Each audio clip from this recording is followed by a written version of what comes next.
नमस्कार दोस्तों, स्वागत है आपका कहानीगार पे। आज हम जानेंगे कैसे 18 महीने की प्लानिंग के बाद इस दुनिया की सबसे बड़ी चोरी को अंजाम दिया गया, जिसको आज भी इस सदी की सबसे बड़ी चोरी मानते हैं। कहानी शुरू होती है बेल्जियम से, जहां पे एक डायमंड सेंटर था जिसका नाम था एडवर्प डायमंड सेंटर। बेल्जियम में एक शख्स आता है जिसका नाम था लियोनार्डो, और वो एक नौकरी की तलाश में इधर उधर घूमता है। काफ़ी मशक्क़त के बाद उसको एक नौकरी मिल जाती है। अब उसके रहने की जगह से नौकरी की जगह तक जाने के बीच में पड़ता था ये एडवर्प डायमंड सेंटर। रोज जाते हुए वो उसको देखता था, आते हुए उसको देखता था।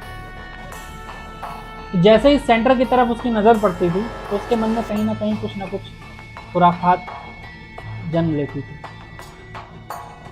इससे पहले कई बार उसके साथ चोरी जैसे कुछ किस्से हुए थे, जिसके चक्कर में वो कई बार जेल भी गया हुआ था। अब रोज आते जाते रास्ते में उसके मन में ख्याल आया कि क्यों ना इस एडवर्प डायमंड सेंटर को लूट लिया जाए। लूटने का प्लान करने के लिए सबसे पहले वो अपनी नौकरी छोड़ता है और उस एडवर्प डायमंड सेंटर के बिल्कुल ठीक सामने एक कॉफ़ी कैफे था, जिसके अंदर जाकर के वो सबसे पहले मेंबरशिप खरीदता है। वहाँ मेंबरशिप खरीदने के बाद रोज उसका सिर्फ एक ही काम था कि वो उस कॉफ़ी शॉप में जाता था, वहाँ पे बैठता था जहाँ से एडवर्प डायमंड सेंटर का पूरा फ्रंट दिख रहा था। सिर्फ वहाँ बैठता था और पूरे फ्रंट को निहारता था और कुछ नहीं करता था। काफ़ी महीनों तक ये करने के बाद उसने सोचा कि अब पहला कदम बढ़ाते हैं चोरी की तरफ। पर कैसे किया जाए, ये उसके सामने सबसे बड़ी मुश्किल थी कि उस एडवर्प डायमंड सेंटर के अंदर की चीज़ों की जानकारी कैसे मिले। काफ़ी सोचने के बाद उसने ये डिसाइड किया कि मैं एक हीरा व्यापारी बनूंगा और कोशिश करूंगा कि इस डायमंड सेंटर के अंदर मुझे अपनी एक दुकान अलॉट हो जाए। फर्जी डॉक्यूमेंट्स तैयार करने के बाद वो जाता है, अप्लाई करता है और उसे इत्तेफाक से वहां दुकान मिल भी जाती है।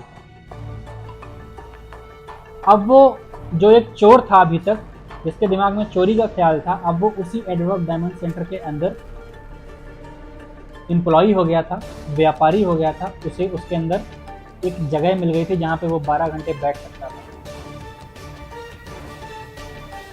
यहां से शुरू होती है चोरी की कवायद। उसको एक पास दिया गया था, जिस पास के थ्रू वो पूरी बिल्डिंग में कहीं भी कभी भी घूम सकता था, जब तक वहां काम काज चालू है। अब रोज सुबह उसका यही काम था, उसने जाना है, पास दिखाना है, अंदर घुसना है और अपने ऑफिस में जो उसको अलॉट था वहाँ पे जाकर के बैठ जाना है। कुछ उसने इन्वेस्ट भी किया, कुछ हीरे भी खरीदे, बाकी तमाम चीज़ें खरीदी जो उस जगह के व्यापारी बेचा करते थे। इसमें उसके पास ग्राहक भी आने लगे देखा देखी में। अब जो खेल अभी तक डुप्लीकेट चल रहा था, जो फेक चल रहा था, वो रियल सा लगने लग गया। कुछ दिन गुजरे यही करते करते। अब उसे ये था कि किस तरीके से वो जो है उस तिजोरी तक जाए, क्योंकि जो बिल्डिंग थी उसके माले थे, पहला माला, दूसरा माला, तीसरा माला, उसके बाद फर्स्ट बेसमेंट, सेकंड बेसमेंट, और उसके नीचे जो है तिजोरी, जहाँ पे हीरे रखे जाते थे, जहाँ पे सारी कीमती चीज़ें रखी जाती थी। अब इस तिजोरी के बारे में आप जान लीजिए।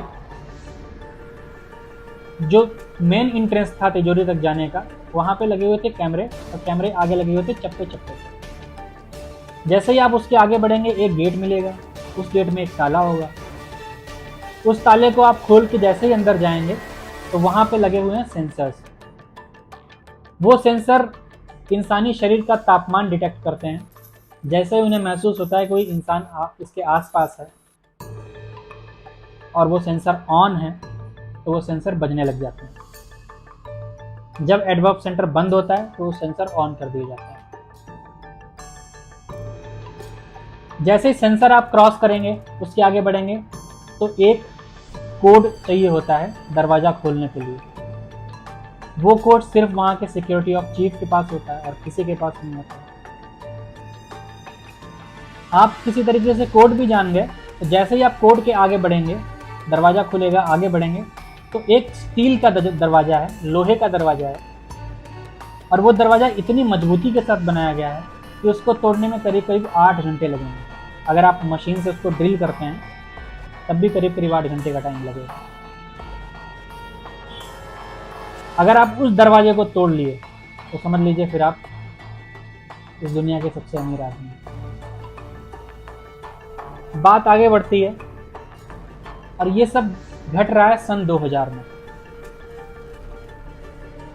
बहुत दिन तक प्लानिंग करता रहता है वो कि किस तरीके से वहाँ तक जाया जाए। फिर उसे काफ़ी दिनों के बाद एक मौका मिलता है कि वो उस बेसमेंट में जाए और तिजोरी के अंदर तक जाए। कुछ हीरो का लेन देन उठाना या रखना ऐसा कुछ था। जाता है, उसके साथ सिक्योरिटी थी। अब उसने पहले सोच रखा था कि अगर मुझे अंदर मौका मिला जाने का तो मैं वहाँ की जानकारी जुटाऊंगा कैसे। सारी चीज़ें एक साथ याद रख पाना बड़ी मुश्किल है। तो उसके लिए कैमरा ले जा सकते हैं अंदर, कैमरा अलाउ नहीं है। कैमरा छोड़िए, आप कोई भी इलेक्ट्रॉनिक गैजेट नीचे नहीं ले जा सकते। तो क्या किया जाए, मार्केट जाकर के एक कैमरा पेन खरीद के लाता है और उसको लगाता है अपनी शर्ट में। अब शर्ट में कैमरा लगा हुआ है, किसी को कोई अंदेशा नहीं है कि हाँ इस शख्स की जेब में पेन नहीं कैमरा है। वक्त आता है अंदर जाने का, साथ में सिक्योरिटी है, कोई फर्क नहीं पड़ता।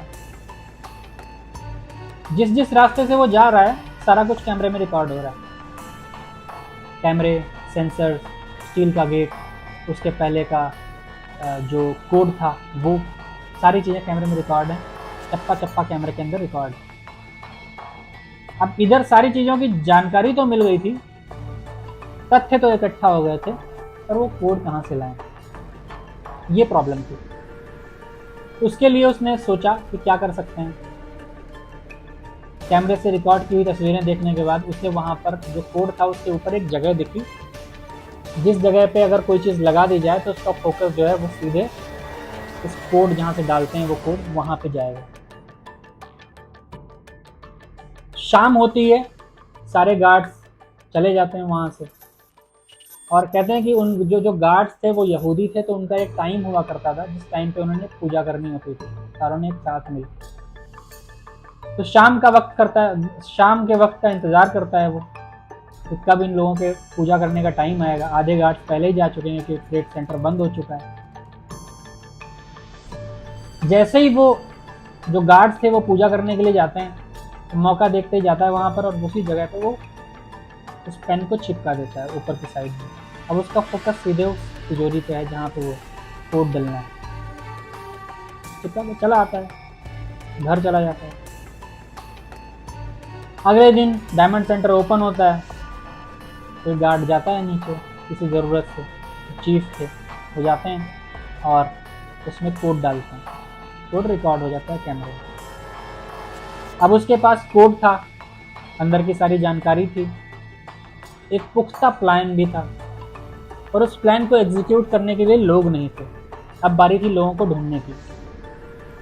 काफ़ी खोज के बाद उसे 4 लोग मिलते हैं जो इस चोरी के लिए बिल्कुल ठीक लोग थे, परफेक्ट लोग थे।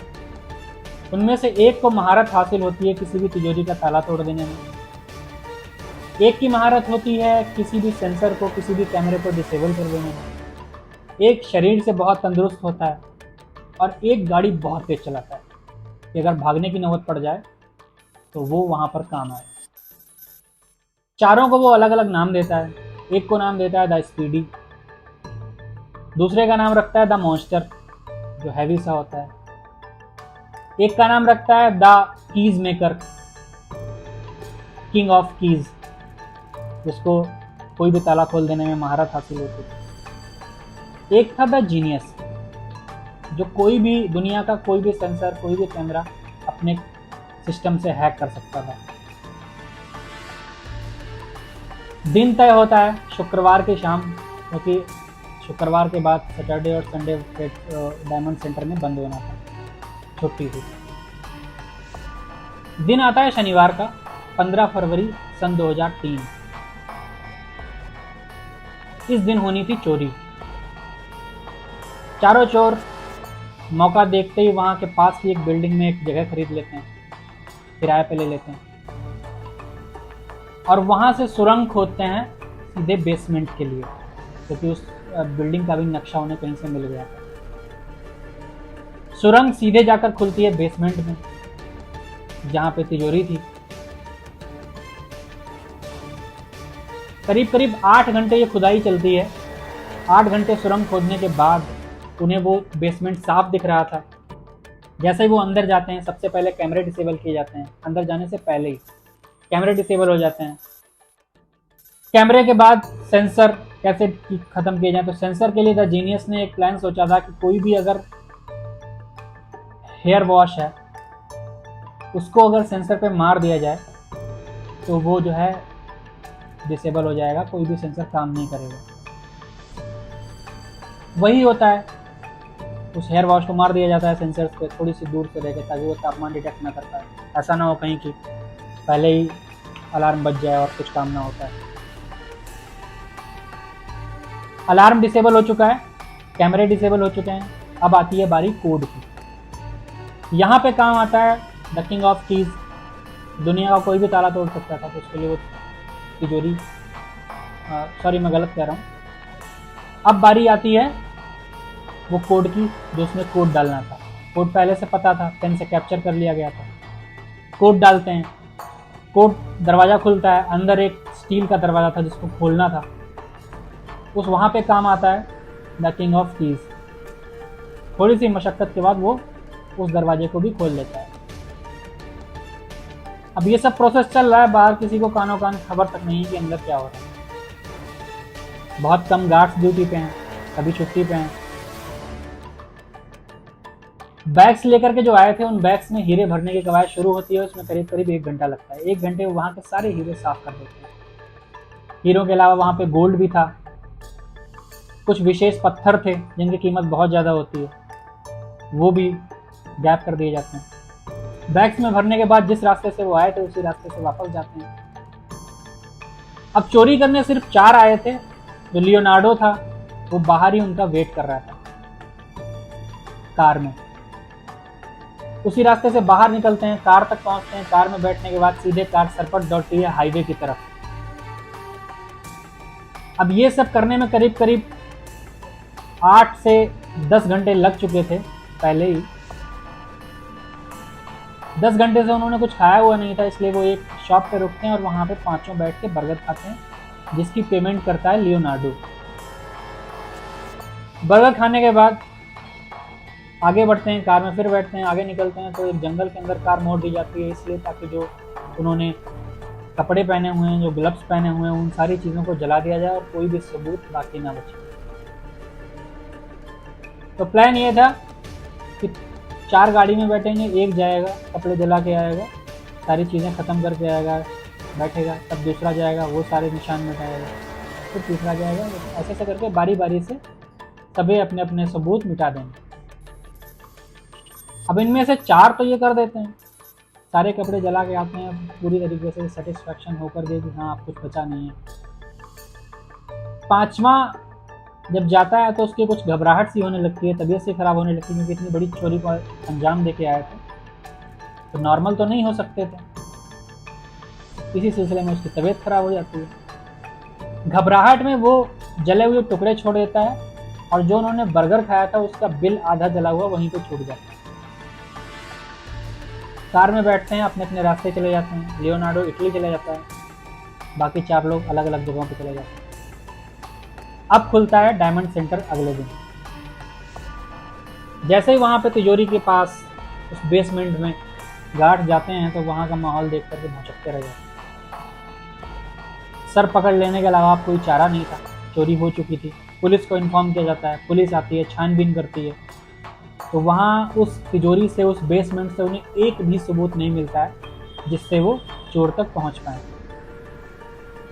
आसपास गली के सीसीटीवी चेक किए जाते हैं, तो उन सीसीटीवी में उन्हें एक संदिग्ध कार दिखती है, जो कार लियोनार्डो की ही थी।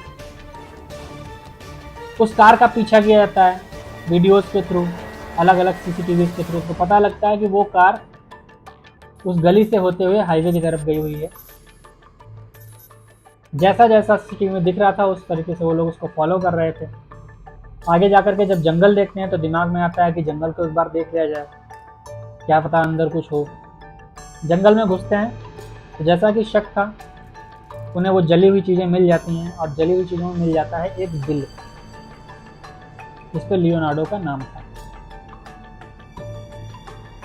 बिल जो था वो बर्गर का था, इसलिए बर्गर की दुकानें चेक की जाती हैं तो पता लगता है कि हाँ, एक दुकान पे 5 लोग आए थे जिन्होंने बर्गर खाया था और पेमेंट करी थी।